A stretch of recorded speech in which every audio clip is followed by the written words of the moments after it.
এখানে আমরা হি লিখেছিলাম, ওটা ঠিক অ্যাপ্রোপ্রিয়েট হচ্ছে না। এখানে আমরা লিখব any person who comes is welcome. এখানে এই এনি পার্সন কিন্তু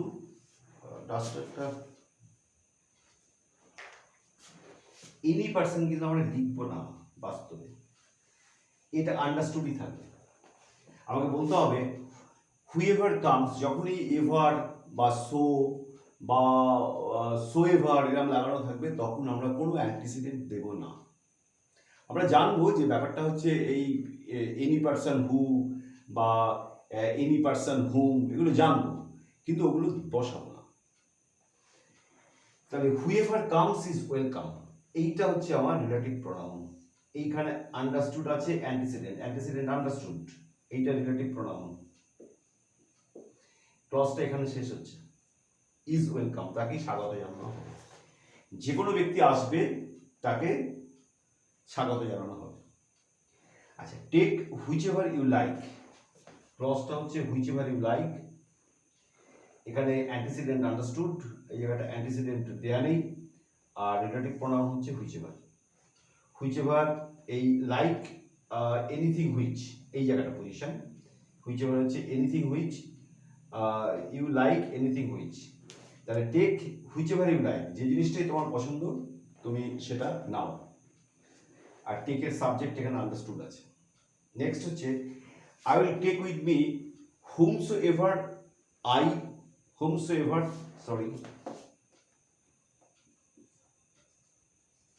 whomsoever you chose. I will take with me whomsoever, যাকেই তুমি পছন্দ করবে তাকেই আমার সঙ্গে নেব। এখানে I will take with me, এখানে আন্ডারস্টুড আছে, আমার অ্যান্টিসিডেন্ট এই জায়গাটা বসবে, এটা অ্যান্টিসিডেন্ট আন্ডারস্টুড আছে এই জায়গাটা, এটা একটু খেয়াল রাখবে তোমরা। আগেও বলেছি যখনই এরকম সঙ্গে যুক্ত থাকবে অর্থাৎ কম্পাউন্ড রিলেটিভ প্রোনাউন হবে তখন কিন্তু অ্যান্টিসিডেন্ট বসবে না। What ever he does well, এই সেন্টেন্সটার মধ্যে হোয়াট এভার হি ডাজ এটা আমার সাবঅর্ডিনেট ক্লজ, আর এখানে আন্ডারস্টুড একেবারেই বসে না। ওই আগে বলেছিলাম যে হোয়াট দিয়ে যত শব্দগুলো আছে সেগুলোর কিন্তু এই রিলেটিভ ক্লজের আন্ডারে সেগুলো যায় না। সেগুলো আমরা যখন নাউন ক্রস করব বা সেগুলো আমরা যখন অ্যাডভার্ব ক্রস করব সেখানে এদের পজিশনটা ক্লিয়ার হয় যে ওটা হচ্ছে ইয়ে নয়, রিলেটিভ ক্লজের রিলেটিভ প্রোনাউন নয়। আচ্ছা, আর একটা কথা বলা আছে এই সেন্টেন্সটা, হোয়াট এভার হি ডাজ, যাই সে করে। কেন পরপর দুটো ডাজ পড়লো? যাই সে করে, এখানে এই সাবজেক্ট এখানে আছে, what ever he does well, যাই সে করে সে খুব ভালোভাবে করে। আর এই যে ডাজ ওয়েল এটা অ্যাডভার্ব আছে, আর এই ডাজের যে অবজেক্ট সেটাই হচ্ছে এটা, ওই জন্য হোয়াট এভার দিয়ে স্টার্ট আছে। What ever he does well, তা হি একটা আমরা আন্ডারস্টুড করতে পারি, পরপর দুটো ডাজ দিয়ে লিখতে পারি। What ever he does well, যাই সে করে ভালো করে করে। আচ্ছা, এবার একটা কথা বলা আছে, সেটা হচ্ছে যে এখানে আমি হু লিখেছি দেখো। আচ্ছা, এখানে কি আমি হুম বসাতে পারতাম না? পার্টিকুলার এই সেন্টেন্সটা বসাতে পারতাম না। কেন? কারণ এখানে হুম দেয়া যাবে না। এই ভাবটা যদি ট্রান্সিটিভ ভার্ব হতো, এই ভাবটা ইজ আছে, অর্থাৎ এটাকে বলা হয় ভার্বস অফ ইনকমপ্লিট প্রেডিকেশন। আমি এর উপরে ভিডিও করব, এখনো করিনি। 8-9টা ভার্ব আছে যেগুলোর পরে আমাকে একটা ওয়ার্ড বসাতে হবে এর সেন্সটাকে কমপ্লিট করার জন্য। এটাকে বলা হয় এই যে ভার্বস অফ ইনকমপ্লিট প্রেডিকেশন, অর্থাৎ এখান থেকে এতটুকু প্রেডিকেট, এই প্রেডিকেটের মধ্যে is verb, that is be verb বসে গেল, তারপরে আমাকে হয় কোনো নাউন, না হলে কোনো অ্যাডজেক্টিভ বা কোনো ইনফিনিটিভ এসব দিয়ে পূর্ণ করতে হয়। তো এটাকে পার্টিকুলার হুমে ট্রান্সফার করা যাবে না। এখন এই সেন্টেন্সটা যদি তুলে দিই, আমি যদি এখানটা ঢোকাই, the man whom all praise is trusted, সেই লোক যাকে সবাই প্রশংসা করে সেই ব্যক্তি ইজ ট্রাস্টেড, তাকে বিশ্বাস করা যায়, তাহলে কিন্তু হুম চলবে। আর এখানে হু কেন দিয়েছি, হু করেছি ইজ এ সাবজেক্ট হিসাবে হু এসছে, নমিনেটিভ, ওই এর আগের দিন আমি বা আমার গত ভিডিওতে আমি তোমাদের বলেছিলাম যে কেসের ব্যাপারটা। তো যেহেতু এটা সাবজেক্টিভ, অতএব কেসের যে ফার্স্ট কলাম ছিল সেখান থেকেই ওয়ার্ডটা টানতে হবে। আর এটা অবজেক্টিভে আছে হুম, এই যে যেহেতু এটা অবজেক্টিভে আছে অর্থাৎ কেসের সেকেন্ড লাইন থেকেই আমাকে ওয়ার্ড চুজ করতে হবে, কারণ এটা praise all praise, all praise এই হুমের পজিশন এইখানে, সবাই প্রশংসা করে যাকে। এবার ইংরেজির নিয়ম অনুযায়ী এই যাকেটা এখানে থাকবে না, তাকে অ্যান্টিসিডেন্টের পাশে তুলে নিয়ে আসতে হবে। তো আমি আশা করছি তোমরা বুঝতে পেরেছো যে কোথায় আমরা নমিনেটিভ কেস বসাবো আর কোথায় আমরা হচ্ছে অবজেক্টিভ কেস বসাবো। এটাকে আমি আবার নমিনেটিভে ট্রান্সফার করতে হবে। কিরকম? This is the boy who who is praised by all, তাহলেই তখন এখানে আমি নমিনেটিভ কেস বসাতে পারবো। আর ব্যাপারটা আমাকে প্যাসিভে করতে হলো, তো আমাকে দেখতে হবে যে আমি কি করতে চাই। আমি কি নমিনেটিভ বসাতে চাই, তাহলে আমাকে সেন্টেন্সটা যদি অ্যাক্টিভে সেন্স ওপেন হয় তাহলে হবে, আর যদি দেখি অ্যাক্টিভে হচ্ছে না তাহলে প্যাসিভে করলে ওপেন হয়ে যাবে। অতএব আমরা হু বা হুম কোথায় বসাবো সেটা কিন্তু আমাদের ভালো করে বুঝে নিতে হবে। হুম হচ্ছে অবজেক্টিভ কেস, অর্থাৎ এর পরে যে ক্লজ থাকবে সেই ক্লজের যে ভার্ব থাকবে সেই ভার্বের অবজেক্ট হতে হবে ওকে। আর এখানে এখানে যে ভার্ব দেবো সেই ভার্বের হচ্ছে সাবজেক্ট হিসেবে বসবে। ওকে, আপাতত এই পর্যন্ত। এবার আমি চলে যাব রিলেটিভ অ্যাডভার্ব কাকে বলে এবং তার রিলেটেড সেন্টেন্সগুলোর জন্য। নেক্সট, এবারে আমরা রিলেটিভ অ্যাডভার্ব সম্পর্কে বলবো। রিলেটিভ অ্যাডভার্বের চারটি ওয়ার্ড আছে, where, when, how, where, when, why, how. তো হাউটা ঠিক রিলেটিভ অ্যাডভার্বে যায় না, এইটা দিয়ে আমরা অ্যাডভার্ব ক্লজ অথবা নাউন ক্লজ তৈরি করব। ঠিক রিলেটিভ অ্যাডভার্ব অর্থাৎ মেইন ক্লজের ভেতরে একটা ওয়ার্ড থাকবে তার রেসপেক্ট এটা ব্যবহার হবে, এরকম ব্যবহারটা নেই। আচ্ছা, তো আমি তিনটে দিয়ে বলছি। প্রথমে হোয়ার ইউজ করছি। We went to the place where he was born. এখানে এটা আমার অ্যান্টিসিডেন্ট,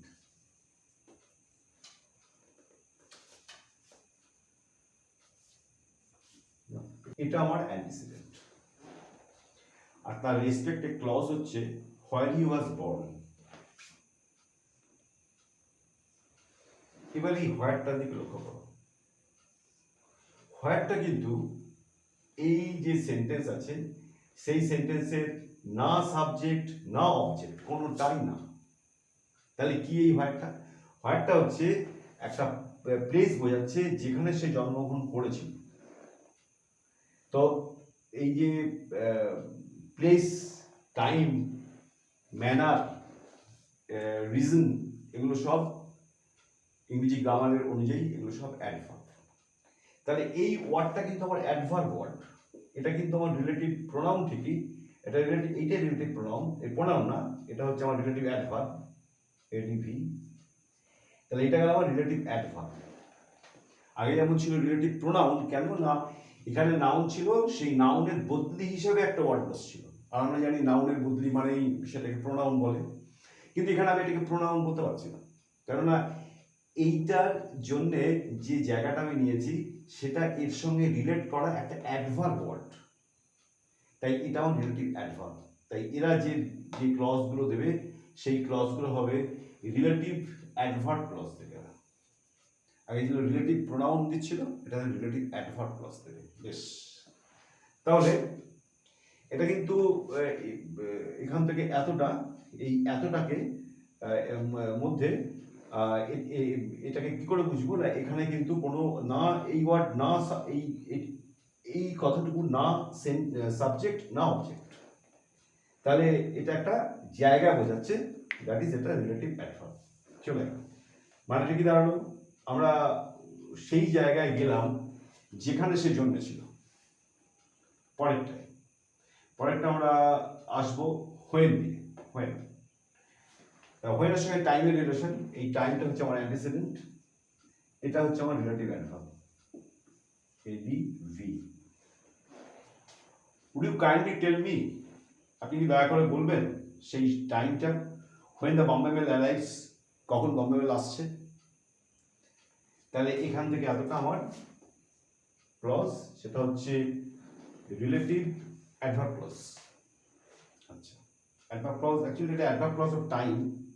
আমরা যখন রিলেটিভ ক্লজ পড়াবো, রিলেটিভ ক্লজ যখন আমরা পড়াবো 9 ধরনের, তো তার মধ্যে এটাকে বলা হয় না, এটাকে ঠিক আমরা অ্যাডভার্ব ক্লজ অফ টাইম বলবো না। যদি এই টাইমটা দেয়া না থাকতো তাহলে এটা হয়ে যেত অ্যাডভার্ব ক্লজ অফ টাইম। এখানে প্লেস কথাটা দেয়া না থাকলে এটা হতো অ্যাডভার্ব ক্লজ অফ প্লেস। কিন্তু যেহেতু এগুলো দেওয়া আছে তাই এরা আমার এটা অ্যান্টিসিডেন্ট এবং এটা তখন অ্যাডজেক্টিভ ক্লজের আন্ডারে চলে আসবে। Okay, next, this is the reason, antecedent, আর হোয়াই রিলেটিভ অ্যাডভার্ব। এই হচ্ছে কারণ হোয়াই হি মার্ডার স্বপন। একটা সকলে আলোচনা করছে, সেখানে একজন আর সমস্ত ডিসক্রাইব করলো, করে শেষে গিয়ে সে বলছে দিস ইজ দ্য রিজন, এই হচ্ছে কারণ, হোয়াই, যে কারণে হি মার্ডার স্বপন, ও স্বপনকে মার্ডার করেছিল। তো এইবার আমরা এরপরে চলে যাবো, অ্যান্টিসিডেন্ট তো আগেই আমাদের হয়ে গেছে, আর হাউ দিয়ে এখানে কোনো সেন্টেন্স হবে না। এবারে আমরা চলে যাচ্ছি রেস্ট্রিক্টেড, নন রেস্ট্রিক্টেড। ওটা আগে একটু মুখে বলে নিই। সেটা হচ্ছে রেস্ট্রিক্টেড মানে আমরা প্রথমে বলেছিলাম একবার, রেস্ট্রিক্টেড হচ্ছে উইদাউট কমায় বসবে, আর নন রেস্ট্রিক্টেড হচ্ছে উইথ কমায় বসবে। এখন কোথায় কমা হবে আর কোথায় কমা হবে না, এবার আমি কয়েকটা সেন্টেন্স লিখে সেটা বোঝাচ্ছি। আচ্ছা, এবারে আমরা এই যে রেস্ট্রিক্টেড এবং নন রেস্ট্রিক্টেড, ওটা রেস্ট্রিক্টেড ওটা নন রেস্ট্রিক্টেড সেটা বলেছিলাম। একটা ক্লজটা দুভাগে ভেঙে যাচ্ছে, একটা হচ্ছে রেস্ট্রিক্টেড, একটা হচ্ছে নন রেস্ট্রিক্টেড। যেটা রেস্ট্রিক্টেড সেটা উইদাউট কমায় চলবে, আর যেটা নন রেস্ট্রিক্টেড সেটা উইথ কমায় চলবে। যেটা নন রেস্ট্রিক্টেড সেটা হচ্ছে কোঅর্ডিনেট ক্লজ, আর যেটা রেস্ট্রিক্টেড সেটা হচ্ছে অ্যাডজেক্টিভ ক্লজ। বেশ, the man was said to be drunk. বলা হয় যে লোকটা মত্ত, মানে লোকটা মদ খেয়েছে, এরকম একটা ব্যাপার বলা হয়। হুইচ ওয়াজ নট ট্রু, এখানে এই যে কমা বসিয়ে আমি হুইচ বসালাম, এই যে হুইচ বসালাম, এর কিন্তু কোনো অ্যান্টিসিডেন্ট আমরা এখান থেকে এতটুকুর ভিতরে পাবো না। তো এই টোটাল সেন্টেন্সটার জন্য এখানে হুইচ বসানো আছে, তাই এটা নন রেস্ট্রিক্টেড এর মধ্যে ঢুকলো। এবং এই পাশের এই ক্লজটা একটা কোঅর্ডিনেট ক্লজ। কেন? আমরা বলতে পারতাম the man was said to be drunk and this was not true, this was not the case. সেটা না বলে আমরা এখানে একটা কমা দিয়ে হুইচ দিয়ে বেরিয়ে গেছি। তো টোটাল সেন্টেন্সের জন্য হুইচ বসেছে, এটা আমার নন রেস্ট্রিক্টেডের আন্ডারে পড়ে। 2 নম্বর, he said he Shaw me there which was a lie. এই টোটাল সেন্টেন্সের জন্য হুইচ, টোটাল সেন্টেন্সের জন্য হুইচ, তাই এখানে কমা নেবে। এটা হচ্ছে he said he Shaw me there and this was a lie. Next, he is here which is fortunate. পুরো হি ইজ হিয়ার এর রেসপেক্টে হুইচ, তাই আগে কমা আছে। which is fortunate and it is fortunate. Next, the teacher sent for the boy who came at once. তাহলে এখানে এই who এর রেসপেক্টে এইটা আমার অ্যান্টিসিডেন্ট। ওগুলোর ক্ষেত্রে টোটাল সেন্টেন্সটাকেই আমরা অ্যান্টিসিডেন্ট মনে করতে পেরেছি, কিন্তু এখানে তাহলে এখানে পার্টিকুলার নাউন একটা বয়, এ হচ্ছে অ্যান্টিসিডেন্ট। কিন্তু হলে কি হবে, আগের যে সেন্টেন্স ছিল আর এখানে যে সেন্টেন্স, দুটোর মধ্যে পার্থক্য রয়েছে। এখানে এই কথার ভেতর দিয়ে আমার এই বয়ের একটা আলাদা আইডেন্টিটি পেতে হবে, তাহলে সেটা রেস্ট্রিক্টেড ক্লজ হবে। আর এখানে কিন্তু কোনো আইডেন্টিটি এলো না কথাটার ভেতর দিয়ে। আমি এই সেন্টেন্সটা দিয়ে বুঝিয়ে দিচ্ছি আইডেন্টিটিটা কি জিনিস। ওখানে তোমরা হচ্ছে আগে যে এক্সাম্পলগুলো দিয়েছি সেখানে ভাববে, যেখানে কমা নেই সেগুলো ভাববে, দেখবে একই জিনিস বেরোবে। এখানে দেখো, they should not throw stones, তাদের পাথর ছোড়া উচিত নয়। হু, যারা, লিভ ইন গ্লাস হাউসেস, কাঁচের বাড়িতে থাকে। এইটা আমার অ্যান্টিসিডেন্ট, এটা আমার রিলেটিভ প্রোনাউন, কোনো কমা নেই, তার মানে এটা adjective clause, restricted clause.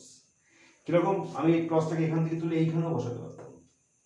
R their বদলি, যেটা not good English, good English হচ্ছে দোজ, দেজেরই একটা প্রোনাউন, দের আর একটা প্রোনাউন হচ্ছে দোজ।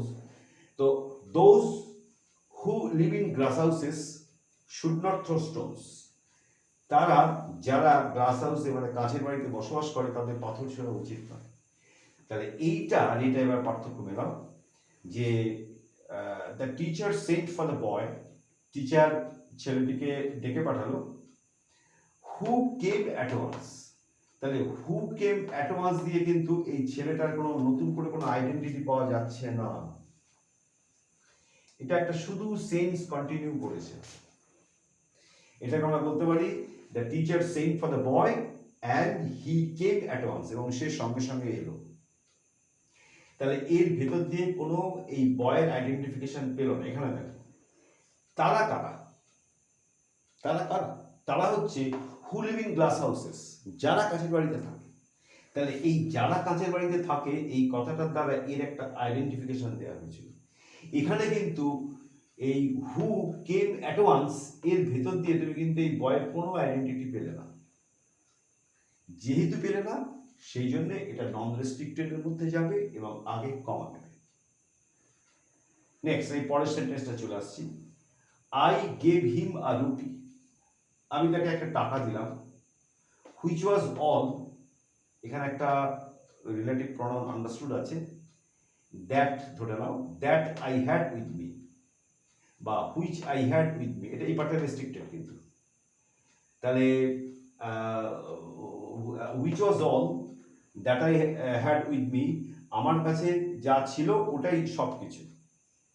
তাহলে এর ভেতর দিয়ে হুইচ ওয়াজ অল এর ভেতর দিয়ে কিন্তু রুপিটা সম্বন্ধে কিছুই বলা হলো না, বা রুপিটা সম্বন্ধে কোনো কথাই নেই। হুইচ ওয়াজ অল, যা সবে আমার ওইটাই ছিল। অতএব এখানে একটা কমা নেবে এবং এই ক্লজকে বলা হবে নন রেস্ট্রিক্টেড। এটার জন্য আমরা বলতে পারি যে হুইচ যদি না দিতে চাই, I have a rupee and it was all I had with me. Next, my brother who is a doctor has gone to America. একই কথা লেখা আছে, my brother who is a doctor has gone to America. একই কথা লেখা আছে, virus যেখানে আমি কমা দিয়েছি কিন্তু এখানে আমি উইদাউট কমায় লিখেছি, মানে এটা রেস্ট্রিক্টেড করেছি, এটা নন রেস্ট্রিক্টেড করেছি। এর মানে কি, আমার ভাই, আমার অনেকগুলো ভাই আছে, অনেকগুলো ভাই আছে, তার মধ্যে যে ভাই ডক্টর, আইডেন্টিফিকেশন দিয়েছি। হু ইজ আ ডক্টর হচ্ছে আমার এই ভাইয়ের আর একটা আইডেন্টিটি। পাড়ার লোকেরা জানে যে আমার কোন ভাই ডক্টর। তো সে গেছে America, has gone to America. আমি যখনই একটা লোকের সঙ্গে কথা বলবো, বলবো মাই ব্রাদার, আমাকে ধরেই নিতে হবে যে সে আমার আমাদের ফ্যামিলি সব জানে। তো তাকে তখন বলছি যে my brother who is a doctor has gone to America. তো সে বুঝে গেল আমার 3 ভাই বা 4 ভাই, তার মধ্যে যে ভাই আমার ডক্টর সেই ভাই গেছে আমেরিকা। অর্থাৎ এই ব্রাদারকে এই হু ইজ আ ডক্টর দিয়ে আমি আরেকটা আইডেন্টিফিকেশন দিয়েছি। কিন্তু এখানে আমার একটাই ভাই, আমার একটাই ভাই, সবাই জানে। তো সেখানে আমাকে যদি একই কথা বলতে হয়, আমাকে লিখতে হবে my brother who is a doctor, within কমার মধ্যে রাখতে হবে হ্যাজ গন টু আমেরিকা। আমার ভাই যে ডাক্তার সে গেছে আমেরিকা। তো এখানটায় আমার কিন্তু বোঝা যাবে যে আমার এখানে একটা ভাই, তাহলে এটার মধ্যে দিয়ে কোনো আইডেন্টিফিকেশন, নতুন আইডেন্টিফিকেশন এলো না। ভাইরাস এটার ভেতর দিয়ে কিন্তু আমার একাধিক ভাই, তার মধ্যে কোন ভাই, হুইচ ব্রাদার, তার আইডেন্টিফিকেশন পেয়েছি। তো যেহেতু এখানে আইডেন্টিফিকেশন পেয়েছি, এটা রেস্ট্রিক্টেড ক্লজ, আর এখানে যেটা আইডেন্টিফিকেশন নেই, একটাই ভাই, তাহলে এটা হয়ে গেল non restricted clause. Next, blessed is he who has found his work. এখানে একটা সেন্টেন্সটা একটু বিশেষত্ব আছে। এখানে লেখা আছে he is blessed, he is blessed who has found his work. মূলত সেন্টেন্সটা এরকম ছিল, কিন্তু জোর দেওয়ার জন্য আমরা আগে অ্যাডজেক্টিভকে আগে দিয়ে সেন্টেন্স লিখতে পারি। তখন কি হয় না, তখন সাবজেক্টটা পেছনে চলে আসে। যেমন একটা এক্সাম্পল আমি মন থেকে দিচ্ছি, happy is he, he is happy who has found his work. এই কথা না বলে আমি বলছি হ্যাপি ইজ হি, সেই সুখী, জোর দিলাম, হু হ্যাজ ফাউন্ড হিজ ওয়ার্ক, যে তার কাজ খুঁজে পেয়েছে। ঠিক সেরকমই হি ইজ ব্লেসড, এটাকে বলা হয় পাস্ট পার্টিসিপল, এটা সেন্সে অ্যাডজেক্টিভ, তাই এ আগে এলো। আর সেন্টেন্সটা ছিল হি ইজ ব্লেসড। এবারে এই যখনই ব্লেসড আগে চলে এলো তারপরে গেল ইজ, তারপরে হি, তাহলে blessed is he who has found his work চলে গেল। এটা কিন্তু রেস্ট্রিক্টেড ক্লজ। এইটা আমার অ্যান্টিসিডেন্ট, এটা আমার রিলেটিভ প্রনাউন। পরে এটা তো আমি আগেই বলেছি। আচ্ছা, এবারে আমি এটা বলবো।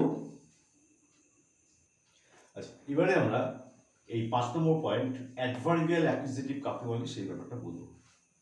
আচ্ছা, ফার্স্ট সেন্টেন্সটা আসি, I remember the day that he came. আমি সেই দিনটা মনে করতে পারি যেদিন সে এসেছিল। তো এখানে এই দ্যাটটাকে আমরা বলবো অ্যাডভার্বিয়াল অ্যাকুজেটিভ। এই দ্যাটটা কিন্তু কেম ভার্বের না অবজেক্ট না সাবজেক্ট, এটা হচ্ছে একটা টাইম, যেহেতু টাইম অ্যাডভার্ব, তাহলে এই জন্য এটাকে বলা হবে অ্যাডভার্বিয়াল অ্যাকুজেটিভ। নেক্সট সেন্টেন্স, এর অ্যান্টিসিডেন্ট আমরা এটা দিতে পারি দ্য ডে, এটা হচ্ছে আমার অ্যান্টিসিডেন্ট।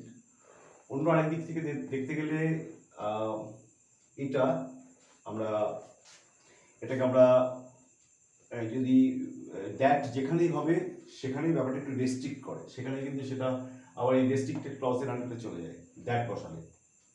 তাহলে দ্যাট হি কেম, যেদিন সে এসেছিল, কোন দিন, একে স্পেসিফাই করছে, যেদিন সে এসেছিল সেই দিন। তো এটা কিন্তু অন্যান্যভাবে এটা রেস্ট্রিক্টেড ক্লজ তথা অ্যাডজেক্টিভ ক্লজ। এবারে আসি এই সেন্টেন্সটার মধ্যে, this is the house that he lives in. এটা হচ্ছে সেই বাড়িটা যে বাড়িটায় উনি থাকেন। এখানে আমরা ইনটা পেছনে দিয়েছি, ইনটা পেছনে দিয়েছি কারণ দ্যাটের আগে কখনো কোনো প্রিপোজিশন বসানো যাবে না, এটা রেস্ট্রিকশন আছে। দ্যাটের আগে কখনো কোনো প্রিপোজিশন বসাবে না ক্লজের ক্ষেত্রে অবশ্য। তো তাই দ্যাট পেছনে চলে গেছে। এখন যদি দ্যাটের বদলি আমি এটাকে হোয়ার দিয়ে ট্রান্সফার করি, this is the house where he lives, তখন কিন্তু ইন লাগবে না, এখানে ক্লজ দিয়ে রেখেছি, কেননা ইনের সেন্সটাই হোয়ারের ভেতরে ইনক্লুড করা আছে। আবার আমি যদি এখানে ইন হুইচ দিয়ে এই এক্সপ্রেশনটাকে দিতে চাই, this is the house in which he lives, এই হচ্ছে সেই বাড়ি যে বাড়িতে সে থাকে, ইন হুইচ দিয়েও ট্রান্সফার দিতে পারি। তো সেক্ষেত্রে ইন হুইচ আমরা আগে দিতে পারি, অথবা ইন পেছনে দিয়ে হুইচ সামনে দিতে পারি। কিরকম, this is the house which he lives in চলে গেল। নেক্সট, অন দ্য ডে, তাহলে এগুলো কিন্তু সব অ্যাডভার্বিয়াল অ্যাকুজেটিভ যাচ্ছে, সব adverbial accusative. On the day that thou eatest thereof thou shalt surely die. On the day, সেদিন, সেদিন, সেদিন দাউ শ্যাল শিওরলি ডাই, এটা প্রিন্সিপাল ক্লজ, এটা কিন্তু principal clause. On the day thou shall surely die, সেদিন তুমি অবশ্যই মারা যাবে। এখানে তুমিটা বলি, দাউটা বলি, আমরা জেনারেলি ইউ ইউজ করতে অভ্যস্ত।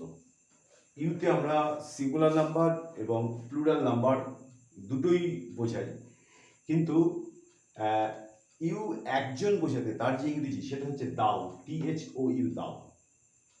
আবার এর সঙ্গে আমরা যখন ইন্ডিকেটিভ মুডে প্রেজেন্ট ইনডেফিনিট ভার্ব টেন্স তৈরি করব, তখন নর্মালি ইউ এর সঙ্গে কি আসে, ইট, এটার সঙ্গে ইএসটি যোগ হবে ভার্বের সঙ্গে। থার্ড পারসন সিঙ্গুলার নাম্বারে যেমন এস যোগ হয়, এখানে তেমন ইএসটি যোগ করতে হবে।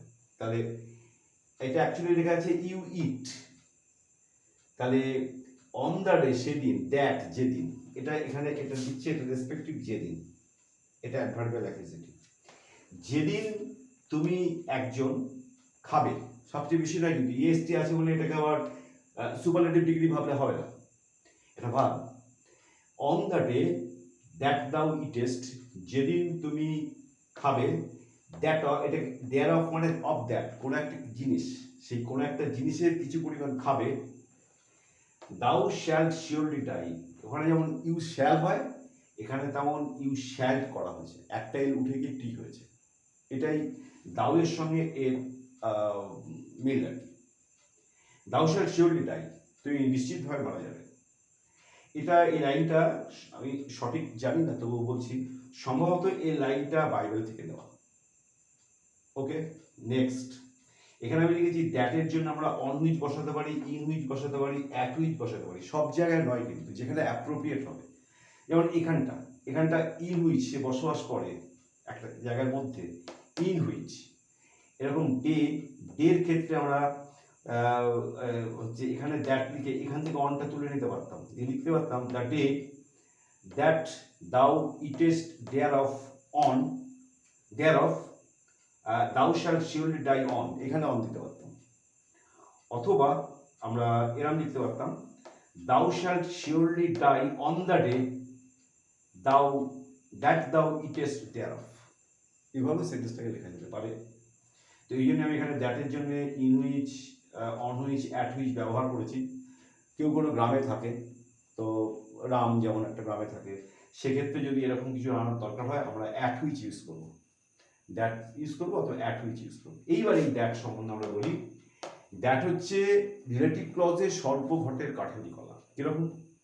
দ্যাট সব জায়গায় বুঝতে পারে, দ্যাট সব জায়গায় বুঝতে পারে। আমরা যে কোনো কিছুকে আমরা হুম এটা বাদ দিয়ে হচ্ছে হোয়াট, হুইচ, এইগুলোর জন্য অথবা এই ধরনের অ্যাডভার্বিয়াল অ্যাকুজেটিভের ক্ষেত্রে আমরা দ্যাট সব জায়গায় বসাতে পারি। আমাদের যেখানে মনে হবে দ্যাট বসাতে ভালো লাগছে আমরা লিখব। তবে দু একটা জায়গা থাকে যেখানে দ্যাট বসাতে শুনতে ভালো লাগে না, সেখানটা আমরা একটু বাদ দিয়ে যাবো। বসাতে পারি, বসালে ইংরেজিতে ভুল নয়, কিন্তু ওখানে দ্যাটটা অ্যাভয়েড করাই ভালো। আচ্ছা, এখানে আমরা এই পর্যন্ত আগে শেষ করলাম। ভিডিওগুলো তোমরা বুঝতেই পারছো অনেক বড় হয়ে যাচ্ছে, তো এটাকে আমি ফার্স্ট পার্ট নাম দিলাম, ফার্স্ট পার্ট। আমি নেক্সট যে ভিডিওটা করব তাতে আমি আরও যে 6 থেকে 16 আরও 10টা পয়েন্ট রয়ে গেল, আমি ওই 10টা পয়েন্টের জন্য আলাদা করে ভিডিও করব। আজকের মতো এখানেই শেষ করছি। Thank you very much.